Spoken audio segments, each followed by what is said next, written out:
जय हिंद दोस्तों, मैं उपेंद्र गोस्वामी आपके अपने YouTube चैनल में आपका स्वागत करते हैं।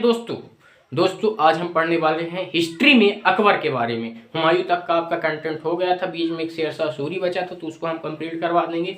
पर मुगल साम्राज्य में एक महान शासक हुआ जिसका नाम था अकबर, जो जलालुद्दीन मोहम्मद अकबर के नाम से गद्दी पर बैठा। तो दोस्तों इसका जन्म कब हुआ? 15 अक्टूबर 1542 में राजस्थान के अमरकोट महल में राजा बिरसाल के यहाँ एक महान शासक का जन्म होता है जिसका नाम था अकबर, जिसने 1556 से 1605 ईस्वी तक राज्य किया। इसने अपनी सत्ता को शादियों के दम पे, अपने बाजुओं के दम पे जिसने जीता। दोस्तों सबको राज्यों को विलय कर लिया। ये बहुत बुद्धिमान था। पढ़ने में तो कहते हैं कि निरक्षर था, अनपढ़ था, पढ़ा लिखा नहीं पर बुद्धि बहुत लगाता था अकबर। चलिए अकबर के बारे में हम कंप्लीट पढ़ेंगे, लास्ट तक बने रहिएगा दोस्तों। आप आज तक आपने अकबर को वीडियो में देखा होगा, आज हम आपको अकबर की पूरी हिस्ट्री यहाँ पे बताने वाले हैं दोस्तों। एक एक चीज अकबर का बताएंगे। अगर एक वीडियो में कंप्लीट नहीं हो पाता तो हम 2 वीडियो अकबर की लेके आएंगे दोस्तों। पर अकबर के बारे में क्वेश्चन एग्जाम में पूछा जाता है, इसलिए अकबर का कंप्लीट वीडियो हम आपको देंगे। देख ले पहले की आ रहा है, हाँ सही आ रही है। चलिए देखिए, पढ़िए अकबर का जन्म कब हुआ। अकबर का जन्म दोस्तों 15 अक्टूबर 1542 ईस्वी में राजस्थान के अमरकोट में राजा बिरसाल के यहां हुआ।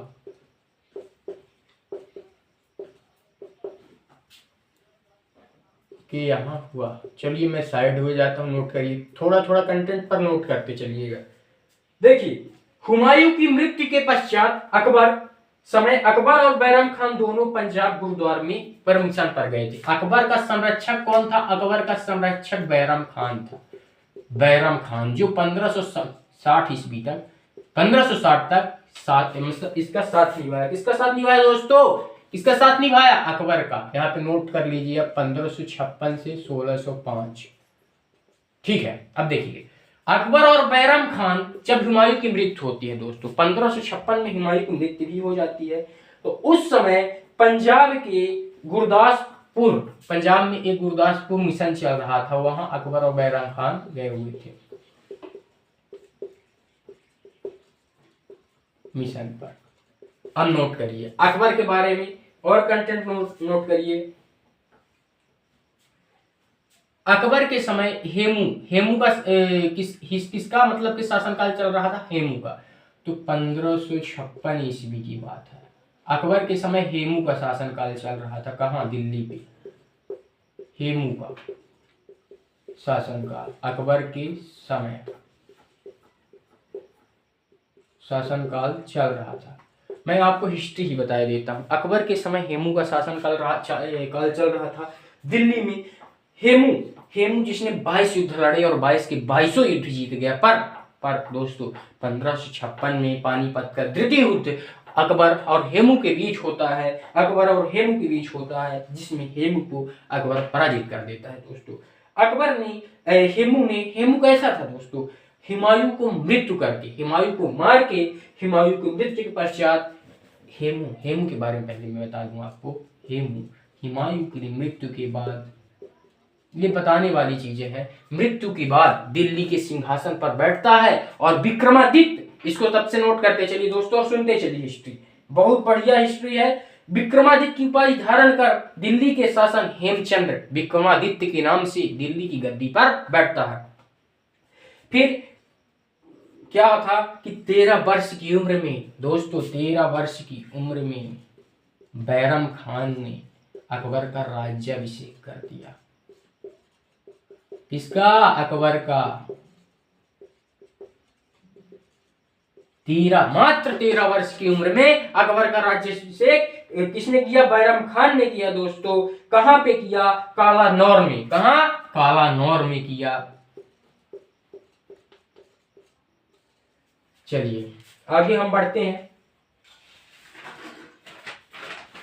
इसका फुल नेम मैंने शुरू में ही आपको बताया, जलालुद्दीन मोहम्मद अकबर के नाम से यह गद्दी पर बैठा 13 वर्ष की उम्र में।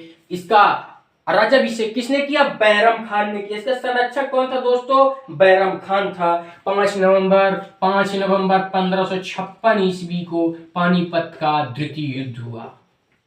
पहला युद्ध 21 अप्रैल 1526 ईस्वी को हुआ। दूसरा युद्ध 5 नवंबर 1556 ईस्वी को हुआ। पहला युद्ध पानीपत का पहला युद्ध 21 अप्रैल 1526 को बाबर और इब्राहिम लोदी के बीच हुआ। इसमें बाबर ने इब्राहिम लोदी को हरा दिया। पर इसमें भी 15 नवंबर 1556 ईस्वी में इसी का पोता, बाबर का पोता अकबर किसको हराया? शेरशाह सूरी को हराया दोस्तों। सॉरी हेमू को हराया। हेमू के शासनकाल था। अकबर व हेमू के बीच हुआ, जिसमें अकबर विजयी हुआ दोस्तों। नोट कर लीजिए, फिर आगे हम कंटेंट लिखते हैं। 1555 से 1560 तक अकबर बैरम खान के संरक्षक में था। फिर महामंगल ने संरक्षक किया। महामंगा को आप जानते होंगे, जो सफेद कपड़ा पहना करती थी। मैं भी पहले जोधा अकबर देखा करता था, तो उसी की महामंगा है दोस्तों।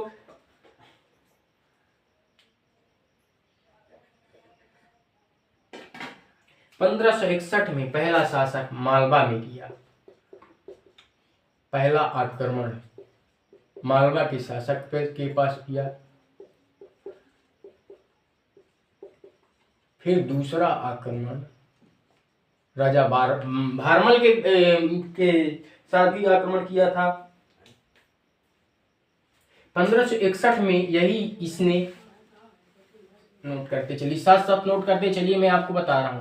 1561 में ही इसने राजा भारमल पे आक्रमण करके जोधा से निगाह किया, जोधा को मांगा, तो राजा भारमल ने दे दिया।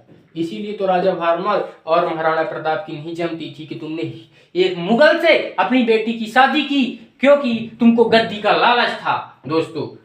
राजा भारमल कहता था कि जलाल अपने नाम की तरह जल्लाद है, उसके सैनिक में कोई रहम नहीं है, ऐसा था। तो बहुत हिस्ट्री है, हिस्ट्री बताने लगेंगे दोस्तों तो घंटों 2 घंटे बीत जाएंगे। तो ये सब था। क्या था कि मैं कुछ देखता था दोस्तों, तो उसमें गौर किया करता था, इसलिए चीजें याद रहती हैं दोस्तों। और आप लोग जैसे मेरी क्लास ही ले रहे हैं पर गौर नहीं कर रहे हैं चीजों में, तो इसलिए आपको भूल जाएगा। पर हो गया, करते रहिए, बने रहिए। 1562 में इसने दास प्रथा का अंत किया। कब? 1562 में। 1562 में दास प्रथा का अंत किया। 1563 में सती प्रथा का अंत किया। सती प्रथा का अंत किया। इससे इसके प्रजा ने, इसी की बातों से, इसके कार्य से इसकी प्रजा ने इसको किसकी उपाधि दी दोस्तों? अकबर की उपाधि दी। 1564 में इसने जजिया कर समाप्त किया। जजिया कर किसको देना होता था? तीर्थ कर। समाप्त कर दिया। कार्य बहुत महान किए, समाप्त कर दिए। जब जोधा आ गई इसके जीवन में, कर दिया। पहले ये बहुत जल्लाद था, कहता था कि अकबर के पास दिल ही नहीं, ये अनपढ़ शासक था दोस्तों। बैरम खान ने इसको ऐसा जल्लाद बनाया हुआ था कि अब क्या कहें। फिर जब से जोधा से निगाह किया तो बड़ी 1562 में दास प्रथा, 1563 में सती प्रथा, 1564 में जजिया कर समाप्त किया। इसकी प्रजा दोस्तों, इसकी प्रजा इसके कार्य से खुश होकर इसे अकबर की उपाधि दी। अकबर की आवाम जिसको बोलता था, ये आवाम, मोहम्मद जलालुद्दीन मोहम्मद अकबर, शहंशाह जलालुद्दीन मोहम्मद अकबर।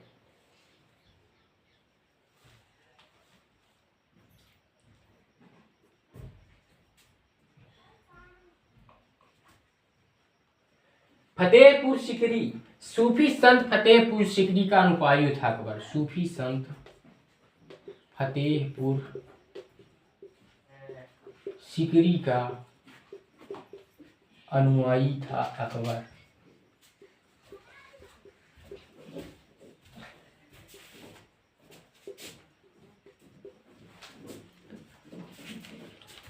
आशा है आपको वीडियो अच्छी लगी होगी। अकबर को अभी हम 2 पार्ट में कंप्लीट करेंगे, एक पार्ट में कंप्लीट हो नहीं पाएगा दोस्तों, क्योंकि अपनी वीडियो जानते हैं कि लिमिट में रहती है, लिमिट तक हम पढ़ाते हैं, जिससे दोस्तों आप लोगों को क्या है कि वो ना हो, बोरिंग ना फील हो और वीडियो में बेहतरीन से बेहतरीन हम कंटेंट देने की कोशिश करते हैं। अच्छा लगा तो चैनल को सब्सक्राइब, लाइक, शेयर कर दीजिए दोस्तों। धन्यवाद। इसके बाद हम नेक्स्ट क्लास में अकबर के नवरत्नों के बारे में, अकबर के भी जो महान नेकार हैं उनको हम पढ़ाएंगे। एक एक चीज़ अकबर के बारे में जो एग्जाम पॉइंट ऑफ व्यू से इंपॉर्टेंट है हम कंप्लीट करवाएंगे। धन्यवाद दोस्तों।